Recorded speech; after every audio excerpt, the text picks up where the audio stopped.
Well, hello everyone. Welcome to today's SAG Awards Q&A. I am Caroline Framke, Chief TV Critic at Variety, and I'm here with Elle Fanning and Nicholas Hoult of Hulu's The Great. I'm really excited to talk to you guys today. Welcome. Thanks for having us.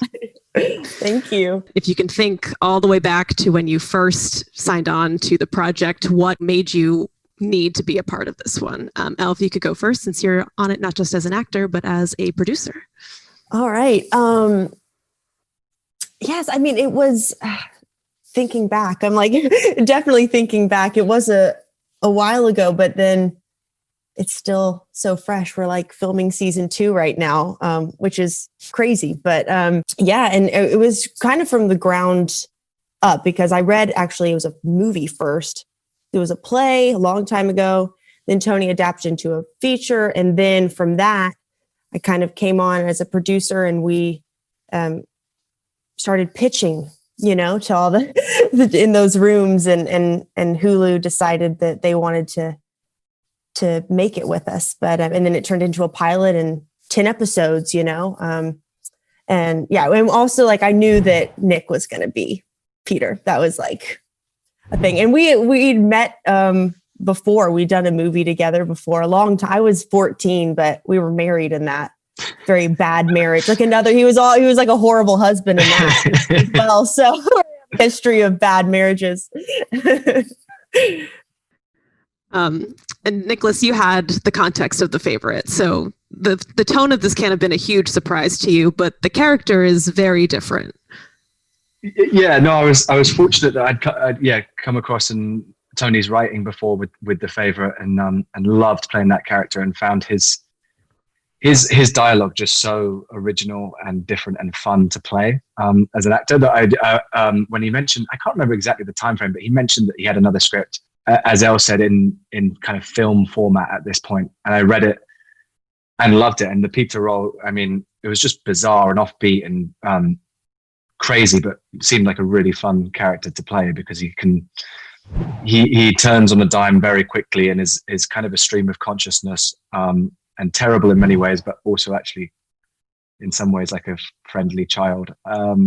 So that was something I read, and then he told me that Elle was going to come on and play Catherine. And I was like, that's brilliant, because as we were saying, we've worked together before and had a really great experience then. So then it was just getting started shooting and kind of finding the rhythm of it over 10 episodes, I suppose, and because it is a specific tone that we're going for.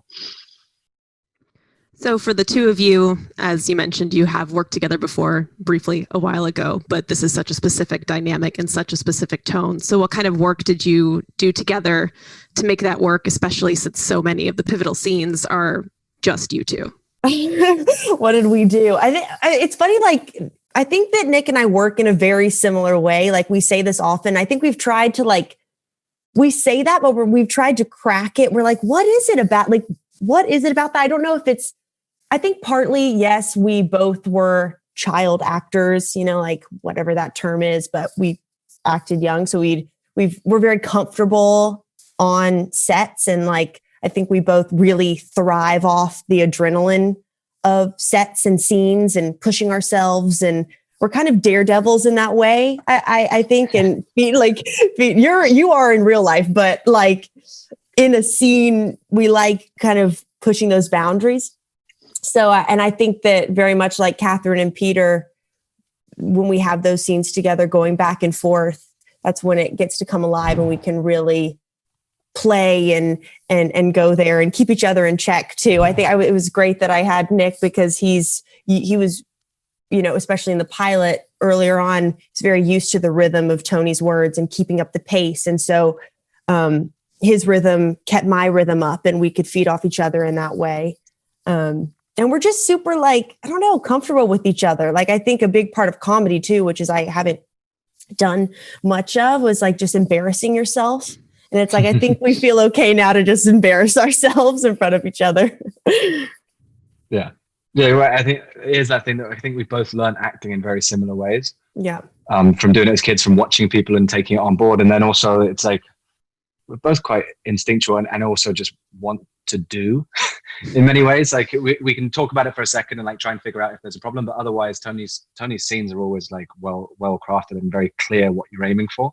So then it's just like, it's like a little sparring match, particularly between these two characters of like one-upmanship. And I think we both enjoy that kind of tit for tat kind of dynamic. Did the comedy of it help when, you have some very intense scenes together, and in the first episode, he punches her and shoots a bear, it's not all, laughter. But did the sort of comedic edge of it help you be more comfortable in those scenes and help those sort of keep from sinking? It's funny that, we are a comedy, but it's it's also high stakes. Like our show is very high stakes and very, like, the emotions are very real to each character. So even though, sometimes you read a script and read one of the scripts, you're like, oh yeah, that's definitely a joke there. Like that's a bit, like you want people to laugh. Like, yes, that's there. But I think on the day you also kind of have to forget about that. And for me, it was mostly about like, okay, living the truth of it. Like, because the moment that it goes the other way, like you're not going to believe it, if that makes sense. So I feel like we tried not to play the comedy too much. Sometimes we'd get a little big. All right. They're like, rein it in, you guys. What are you doing? And for Nicholas, someone like a character like Peter, I have to say, by the end of the season, I was shocked at myself for, being sad at the idea that he might die, which is not something I thought I would feel when I watched the first episode. So for someone like him, having those sort of, very funny lines must help when you're doing all these terrible things. Was that something that you thought about as you were playing him? Yeah, I mean, his humor is, as I was saying, it's not really like he's cracking jokes. I think a lot of the humor from Peter comes from him just being completely unself-aware and lacking all empathy and also sense of people around him. So that is actually the complete disconnect from him to everyone around him is actually almost amusing, because everyone else watching and in the series is very aware. And so him not being is kind of, and being kind of a little bit slow at certain times, and then also a good ruler at times. It's kind of a balancing act. But again, it's one that we started out with, I think 2 or 3 of the episodes when we started shooting, of knowing where the characters were going. And then it kind of unraveled as we went, and we'd get more scripts in from Tony. And that was what was exciting, seeing where the characters would go, because it was kind of never quite what you'd expect coming in. And then you'd be like, oh, this would be a little bit more intel that you'd get about the character and why they are the way they were, or how they're changing. And then that would be exciting to go into like the next block of shooting, knowing that the character's changing or like evolving somehow. Right. You both mentioned that this started as a play, it was a movie, and now it's a TV show. And I'm wondering, as you're talking about how that's been to live with these characters for so long versus, a movie where you live with them for maybe a month, and what getting to delve into these characters in so much more depth has been like. I think it's kind of what everyone says about doing a series. In many ways, you do just get longer to be in a character and to change them, and you kind of can then just add more shade to them, I suppose. So that's the very fortunate thing. I'll say the one thing that feels weird to me now is going back after a break, and people to do season 2 and having season 1 out there be its own thing, but then going back and trying to get back into it and find that again. That's the strangest thing for me, because I don't think I've experienced that for a little while. I know. I think it is that thing of like, wow, you have 10 hours to create this character. For me, the luxury was getting to be a little bit more subtle, like in that growth. And then at the end, like, whoa, she gets to do this, or just take sharp turns. That in a film, you have 2 hours. Like sometimes you're like, okay, you got to hurry it up a bit. You can't, have those small transition scenes that show her being a bit different or taking charge in a way that she wouldn't have in the beginning. So that's what I really loved. I know. Before we did this, I watched the first episode and the last episode, which was a trip. Because I remember, as you were saying, it being sort of more gradual, and then it's like both characters have gone on such a journey. Catherine's grown up some, and Peter is, reluctantly and to his own surprise, in love with Catherine.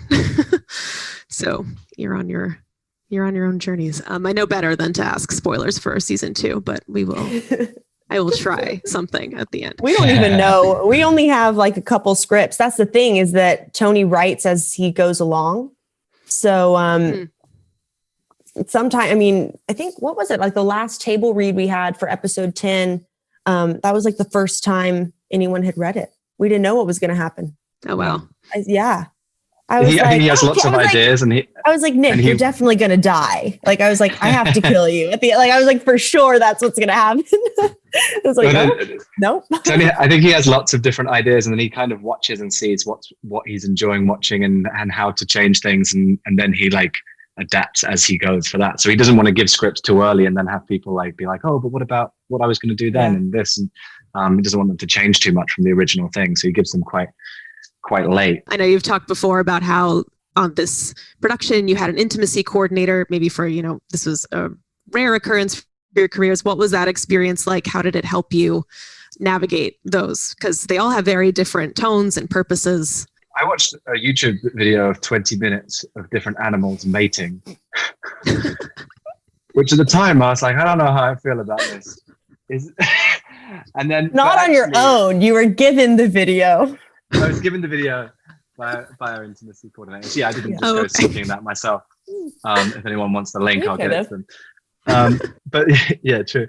It was like this thing where at first I was like, I don't know about it. But then actually, like, the insight, first of all, obviously on the levels of like everyone feeling comfortable and making those scenes just easy on everybody, and in terms of the safe environment, that's the most important thing. But then also actually in terms of like the choreography and because sometimes I feel like those scenes, and the sex scenes in our show are very much also about the external factors of the dialogue and what else is going on in the room and etc. So there's a lot going on, but also just in terms of like having the plan of what this is going to be and what we're aiming for and why, that became like much more easy to talk about, I suppose, in that scenario, with people there that are there to like mitigate those, kind of have those talks with, and to make sure everything's clear and good for everybody. So it was a good experience. Yeah, I'd never worked with an intimacy coordinator before. It was my first time, but I thought it was helpful in that also just making, like the technicalities of it, of, closing off the set and making sure that, all right, monitors are off, and just like in terms of that, and also kind of breaking it down to be, this was what I liked about it. Also like making it look real. Cause like sometimes you're like, anatomically, you're like, you watch things, you're like, no, like that's not right. So like she would let us know, like, no, like you need to get lower or higher, or that, like, and I liked that part of it, like just like breaking it down, like, okay, let's make it look real. I never had that. I was happy someone was looking for that, because I think also sometimes directors can get a little uncomfortable and they let it slide, or like don't want to talk about it. That's true. So yeah, and very little details that they'd think of, that they'd be like, oh, this, don't forget that this would be happening then, and you're like, oh yeah, that's actually a really great thing to make it slightly more realistic or whatever, or funny or gross or whatever, that you're like, oh, that's useful to have in my mind. Yeah, and it's not like, I mean, especially the scenes with Nick and I, like they're very much not sexy, like not to get an air. They're just to get an air, So it's like, and he's talking most of the time, so we're like mostly like fits of laughter. There was the one, I don't know if you remember, like one scene when the thrust, like they were counting our thrusts to get an air. I don't know if Caroline remembers, but then like there's a wide shot of that, and we are just cracking up. I think they're doing like Belinda's coverage basically, and we had to be in the background because we were in the background of it. And it's like Nick just has to move, and we're dying. I'm like biting down on a pillow. I'm like, this is so funny, but they couldn't see our face, so it was okay. We could just laugh, but shaking with laughter, but trying not to make any noise so nobody knows. Yeah. Yeah. So much of, Catherine's story is owning her sexuality and kind of learning what she even likes or wants. Completely. I mean, the real Catherine the Great was notoriously very open, open sexually, and also like that's where the horse rumor came from. There they were slut shaming her. It's the first form of slut shaming. I don't know if you've looked up her furniture, but I want to get this into the show. She has like all this furniture, like penis carved, like in like tables, and like they're in museums. They're insane. But yeah, she was very sexual. So it's like, it's a part of the show. She's finding herself, figuring out what she likes. Another cool aspect of the show is that, it's obviously not just you two in it. You have a very wide ranging, solid supporting cast. And something I like to ask people, because I think it's fun, is that if you could play any other character on the show, who would it be? I know who you're going to say. Who am I going to say? Doug. I am going to say Doug. I think what Douglas Hodge did with Elemental's character is just brilliant. And again, it's something that character, when you first, I mean, he added so much that wasn't on the page in terms of like Elemental's mannerisms and breathing, and like I just loved being in scenes with Doug and watching him create that character. But then also again, like how that character changes in the arc of him through the series. If you think he's kind of this drunk, rubbish general, etc., and then gradually you kind of see him grow more and more of a backbone and see like the strength within him. And it was like I loved being able to watch that and reading like the scenes between you and him that I even wasn't a part of, reading them and then watching them a bit. I was like, this is a lot of fun and loved watching. Everyone's so good though. It's like like even that was the great thing, was like getting to do the read throughs and getting to see everyone and laugh and change, and like that gave you a good sense of what was going on. And then watching it afterwards, because I don't normally really watch too much stuff, but this one I really enjoyed watching everybody else's like journeys through it. Yeah, I think I would have to be Mariel. I love Phoebe. She also has the best, like, I don't think anybody else could do it but Phoebe. Like, she like brought this like feisty, like she just cuts you with these great like one-liners or like these endings to a scene, like little flourishes, and she's just so funny. And yeah, I love how Mariel's just so obsessed with becoming a lady again. It always makes me laugh. So season 1 ends in an attempted coup against a man who thinks he's totally invincible. Can't imagine why that's relevant, but what's it been like to sort of revisit the series now versus then? It's fascinating because, like when we were making it, I suppose it was a time when there were parallels, but then it's become more and more obvious in a way, and more the kind of the things. I mean, history does always repeat itself, and there's like a lot to learn from it. And the crazy thing, I think, sometimes the most ridiculous things in our show that you're like, wow, this would never happen, or like that, and then you see it just happening nowadays. Yeah. And that's kind of a bizarre thing. I mean, even with COVID, that was like something doing the episode about smallpox. Suddenly that became like very relevant, and how Catherine the Great was one of the first people to try variolation, a word I learned from this job. Thank you, job. I did not know that word before. I was like, what? And so yeah, it's mad. It's mad. It is weird. Thank you both for joining me at a very busy time, and I'm excited to see season 2. Let's go. Thank you so much. Thank you.